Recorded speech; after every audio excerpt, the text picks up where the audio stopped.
আসসালামু আলাইকুম। আজকে আমি তৈরি করব কাঁচা আমের খোসা সহ টক ঝাল মিষ্টি আচার। এটা রোদে দেওয়ার ঝামেলা ছাড়াই তৈরি করব।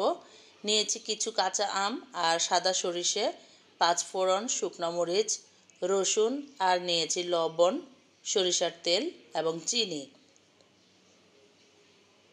এখন আমি রসুন এবং শুকনো মরিচ আর সরিষা এগুলো একটু পেস্ট করে নিব গ্রাইন্ডারে। আর 5 ফোড়নটাকে আমি হালকা ভেজে গুঁড়ো করে নিয়েছি।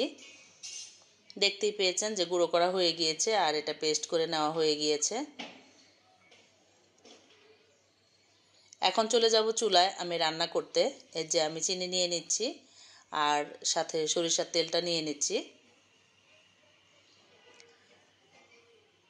আমার এই রেসিপিটি পেজ থেকে যদি দেখে থাকেন তাহলে আমার পেজটি অবশ্যই ফলো করার অনুরোধ রইল আর অবশ্যই একটা লাইক দিয়ে কমেন্ট করবেন। আর যদি আমার ইউটিউব চ্যানেল থেকে দেখেন অবশ্যই আমার চ্যানেলটিকে সাবস্ক্রাইব করে পাশে থাকা বেল অপশনটি প্রেস করে দিবেন। এবারে আমি চুলায় চলে এসেছি। একটি ফ্রাই প্যান দিয়ে পরিমাণ মতো তেল দিয়ে গরম করে নিয়েছি। আর এই সরিষার তেলের মধ্যে এখন এই মশলার পেস্টটাকে আমি একটু জাল করে নিব, অর্থাৎ ভুনে নিব, যাতে কাঁচা রসুনের গন্ধটা না থাকে। বেশ খানিকক্ষণ সময় ধরে আমি এই কাজটা করেছি। মশলার গায়ে থেকে তেল উঠে আসলে তারপরে আমি আমগুলো দিয়ে দিব। পরিমাণ মতো লবণ দিয়েছি। তো দেখতেই পাচ্ছেন মশলা থেকে তেল উঠে এসেছে। আর 5 ফোড়ন যে গুঁড়া করে নিয়েছি সেখান থেকে 1 টেবিল স্পুনের মতো দিয়ে দিয়েছি। এখন সম্পূর্ণ মশলা দেওয়া শেষ, লবণ দেওয়া শেষ। এবারে চিনিটা দিয়ে গলিয়ে নিব আগে, যেহেতু মশলাটা কষানো হয়ে গিয়েছে।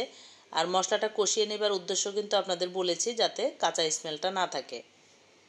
যেহেতু এই আমটা আমি সারা বছরের জন্য রেখে দিব, সিরকা দিয়ে দিচ্ছি। সিরকা দিয়ে আমি আসলে চিনিটাকে সবসময় গলিয়ে নেই, পানি দেই না কোনো আচারেই।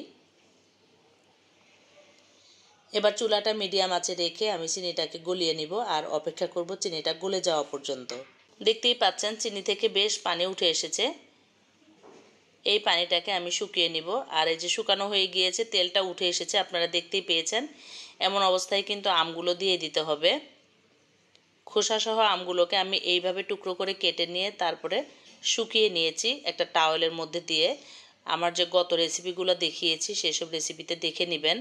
একটা ভালো নতুন টাওয়েল বা শুকনো সুতি কাপড় দিয়ে আপনারা আমগুলোকে ভালো করে মুছে নেবেন। আর আম কাটার আগে অবশ্যই ধুয়ে পানি ঝরিয়ে বা পানিটা শুকিয়ে নেবেন। এবারে আমগুলো দিয়ে শুধু জাল করে নিব, যেহেতু আমার সব মশলা এবং চিনি দেওয়া হয়ে গিয়েছে।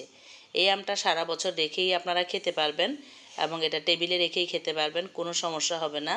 যেহেতু সিরকা দিয়েছি আর চুলায় আমি ভালো করে জাল করে নিয়েছি। বয়মে রেখে মাঝে মাঝে আপনারা বারান্দায় একটু রোদে রেখে দিতে পারেন ভালো থাকার জন্য। আর বারান্দায় তো আমরা যথেষ্ট রোদ পাই, তো যারা রোদ পান না তারা ছাদে একটু হেল্প নিয়ে 2-1 দিন রোদে দিতে পারেন। এটা হলো সারা বছর রাখার চিন্তা থাকলে। আর যারা অল্প কিছুদিন রেখে খান তাদের দরকার নেই। তৈরি হয়ে গিয়েছে আমার খোসাসহ কাঁচা আমের আচার, রোদে দেওয়ার ঝামেলা ছাড়া। আশা করি আপনাদের ভালো লাগবে। আল্লাহ হাফেজ।